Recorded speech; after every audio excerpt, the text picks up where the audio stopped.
सुविधा नहीं मिलेगी। उत्तर प्रदेश में ऐसा कानून आ सकता है। अभी इस कानून का ड्राफ्ट तैयार हो रहा है। आबादी को कंट्रोल करने के लिए एक नया कानून संभव है।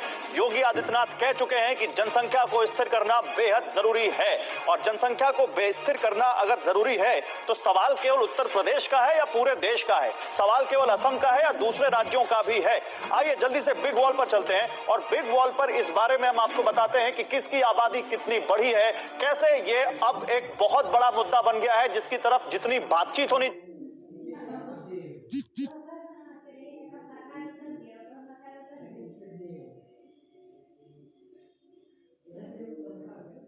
चाहिए, जितना जिसकी तरफ ध्यान दिया जाना चाहिए उतना नहीं हो रहा है। किसकी कितनी आबादी बढ़ी, क्योंकि हमेशा ये आ जाता है कि भाई इस धर्म की आबादी कम है, इस धर्म की आबादी ज्यादा बढ़ी है। तो यहां से शुरू करते हैं। देखिए, हम हिंदुओं की आबादी से शुरू करते हैं। 1951 में यह आबादी 30 करोड़ 35 लाख के आसपास थी। मैं हट जाता हूं, आप ये आंकड़ा देखिए, 30 करोड़ 35 लाख।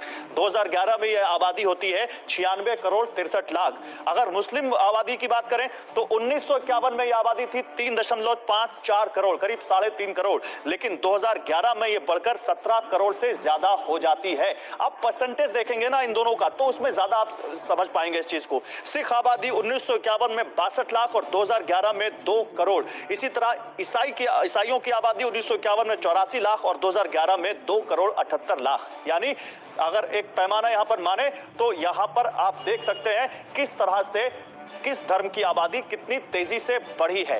अब यहां पर बात करें, हम दो हमारे दो जरूरी क्यों हो जाता है, क्यों जरूरी है यहां पर? लेकिन यहां पर हम आप देखिए, आपको बताएं, जनसंख्या अगर ज्यादा होगी तो फायदा नहीं मिलेगा। कहां पर किस तरह का कानून है या कहां पर अभी इस बारे में बात हो रही है? राजस्थान 2 से ज्यादा बच्चा सरकारी नौकरी नहीं, मध्य प्रदेश तीसरा बच्चा आया तो सरकारी नौकरी नहीं, ये लगातार वहां पर कहा जा रहा है। अब देखिए, तेलंगाना और गुजरात 2 से अधिक बच्चे पर चुनाव नहीं लड़ पाएंगे। गुजरात में है 2 से अधिक बच्चे पर निकाय चुनाव नहीं लड़ सकते। अलग अलग राज्य कोशिश कर रहे हैं, लेकिन राष्ट्रीय स्तर पर फिलहाल कोई ऐसी नीति नहीं दिख रही है। महाराष्ट्र और ओडिशा, महाराष्ट्र 3 बच्चा तो निगम चुनाव के लिए अयोग्य, ओडिशा 3 बच्चे तो इलेक्शन लड़ने की इजाजत। उत्तराखंड 2 चाइल्ड पॉलिसी, नगर पालिका चुनाव नहीं लड़ पाएंगे। इसके अलावा असम और उत्तर प्रदेश में भी अब इस पर बात हो रही है। लेकिन हम दो हमारे दो क्यों जरूरी है?